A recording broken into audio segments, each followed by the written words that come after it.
Olá, meus amigos, sejam bem-vindos ao canal Caminho Espírita. Eu sou o Paulo Ramos. Vamos estudar hoje mediunidade. Agradeço a sua presença, a sua participação nos nossos estudos. Logo após a nossa vinheta.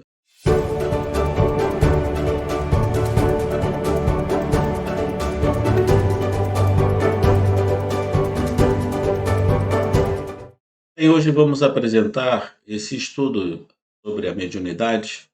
Eu trago aqui o estudo sobre os processos de Morzini, que está na Revista Espírita de janeiro de 1863. Eu vou deixar aqui o link na descrição para você estudar todo esse trabalho, esse texto, apresentado por Allan Kardec.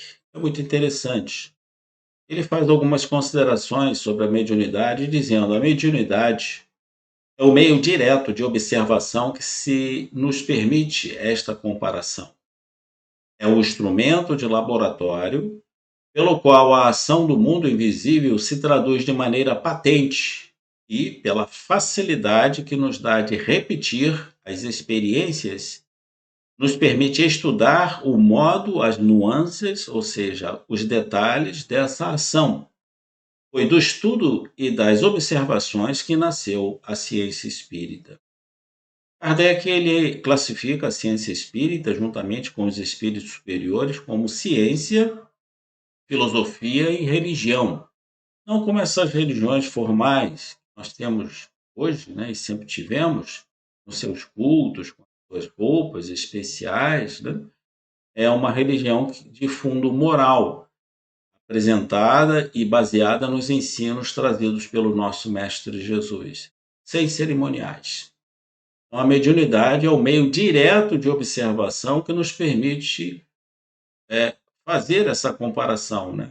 Kardec diz, é um instrumento de laboratório pelo qual a ação do mundo invisível se traduz de maneira patente, pela facilidade que nos dá de repetir as experiências e nos permite estudar o modo e as nuances desta ação.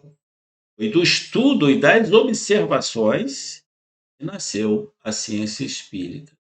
A ciência espírita não nasceu, né, das ideias de Kardec.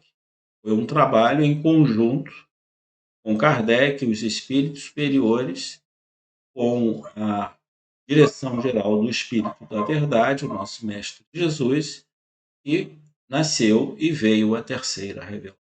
Dizemos ainda, sem experiência, a mediunidade tem inconvenientes dos quais o menor seria ser mistificado por espíritos enganadores e levianos. É a menor exceção, hein? E aqui o destaque é meu. Praticar o espiritismo experimental sem estudo é querer fazer manipulações químicas sem saber a química. É deixar uma criança brincar com álcool perto do fogo, não é verdade? Então, Kardec ele diz: sem experiência, sem estudo da mediunidade, o menor problema que nós vamos encontrar é ser mistificado por espíritos enganadores e levianos. E temos muito ao nosso redor, e até muitas publicações apresentadas no movimento espírita trazidas por esses espíritos. É um alerta que nós fazemos. Prossegue Allan Kardec: todo indivíduo que desta ou daquela maneira sofre a influência dos espíritos é por isso mesmo médium. Por isso mesmo pode dizer-se que todo o mundo é médium. Todos nós temos um anjo protetor, um anjo guardião, que é um espírito superior, é um espírito que está dentro da categoria de espírito com muita moral, com muito saber. Os espíritos já atingiram esse patamar de evolução. Deus nos dá a cada um de nós um espírito guardião superior. Então nós recebemos orientações desses espíritos. Nos dão conselhos, orientações, nos protegem para não cairmos em dificuldades pela nossa vida aqui encarnados, evoluindo, né, nesse plano terreno.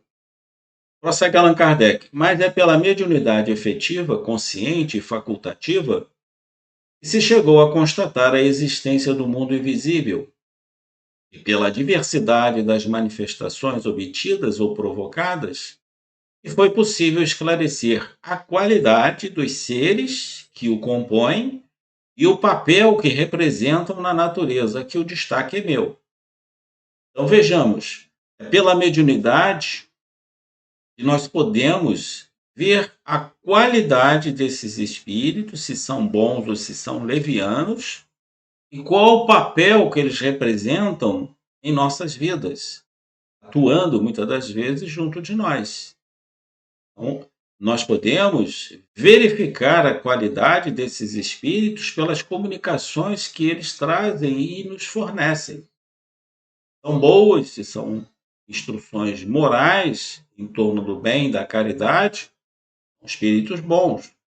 Mas existem espíritos levianos que não condizem com a seriedade, que fingem ser bons. Não são, são enganadores.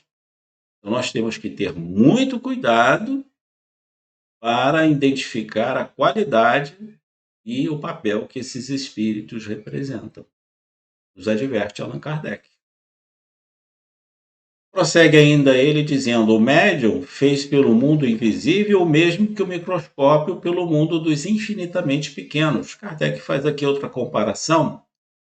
O médium, ele dá a oportunidade de a gente ver o mundo invisível, o mundo espiritual, a qualidade e o papel desses espíritos. O microscópio nos permite ver, né, os infinitamente pequenos, os ácaros, os micróbios, as bactérias, né, que são muitas das vezes nocivas ou nocivos à nossa saúde e possam ser identificados e combatidos, né, com a medicação e com os tratamentos adequados. Então, Kardec faz essa comparação entre o médium e o microscópio, dando, né, a função de cada um. Agora, Kardec nos traz no livro dos Médiuns, no capítulo 24, como também no livro Que é o Espiritismo, Escolhas da Mediunidade, no capítulo 2, item 78, Noções Elementares de Espiritismo, um ponto muito importante que nós devemos observar com muito cuidado. O destaque aqui é meu. Ele diz, lembrando, escolhos são dificuldades, né? São situações, né, difíceis para nós entendermos. Kardec nos diz: é, pois, indispensável ao médium que não deseja expor-se a cair no laço o conhecimento antecipado dos meios de distinguir os bons dos maus espíritos. Essa é uma dificuldade. Esse é um escolho. Saber distinguir entre os bons e os maus espíritos. Porque tem maus espíritos que são muito inteligentes e trazem orientações que parecem ser boas, mas são enganosas. Isso a gente tem que tomar muito cuidado. Sem estudar a doutrina espírita, nós caímos nesse laço. Eles jogam esse manto sobre nós e nos fascinam e nos enganam. Chegando no mundo espiritual, estudei a doutrina espírita lá na Terra. Eu disse, não, você estudou coisas erradas, como dizer os nossos anjos guardiões. Você pensou que estudou a doutrina espírita, mas foi orientada por espíritos pseudo-sábios, enganadores, levianos. Compreendeu tudo errado. Então é indispensável ao médium que não deseja expor cair nesse laço, tomar atenção sobre isso. E ainda diz Kardec, não é menos para o simples observador que pode, por este meio, apreciar o justo valor do que vê e ouve. Ouvir as palestras nos centros espíritas, muitas das vezes, são trazidas orientações aonde o palestrante obteve essas informações de espíritos enganadores e trazem para todos nós. Em vez de trazer a codificação espírita, trazem orientações enganosas. Nós temos que saber avaliar se são verdadeiras. Como? Estudando a doutrina espírita. E o que vê? É na leitura. nos livros que nós adquirimos, estão presentes no movimento espírita, se eles condizem com aquilo que ensina a doutrina espírita. Isso é muito importante. É indispensável a todos nós para não cairmos no laço desses espíritos enganadores. É muito importante, gente. Prosseguindo, apresentamos aqui os princípios fundamentais da doutrina espírita: Deus, evolução, reencarnação, sobrevivência do espírito, comunicação entre os dois mundos, ou seja, o físico e o espiritual, e, claro, a mediunidade. Apresento aqui a todos vocês o Livro dos Médiuns, tradução de José Herculano Pires. É a melhor tradução da codificação espírita, publicada pela LAC e também publicada pela editora Edicial. Meus amigos, assinem o canal, cliquem no sininho. Muito obrigado pela sua participação aqui nos nossos estudos. Possamos realizá-los aqui junto com vocês, aprendendo cada vez mais os ensinos das leis de Deus que nos apresentam a verdade. A todos, muita paz.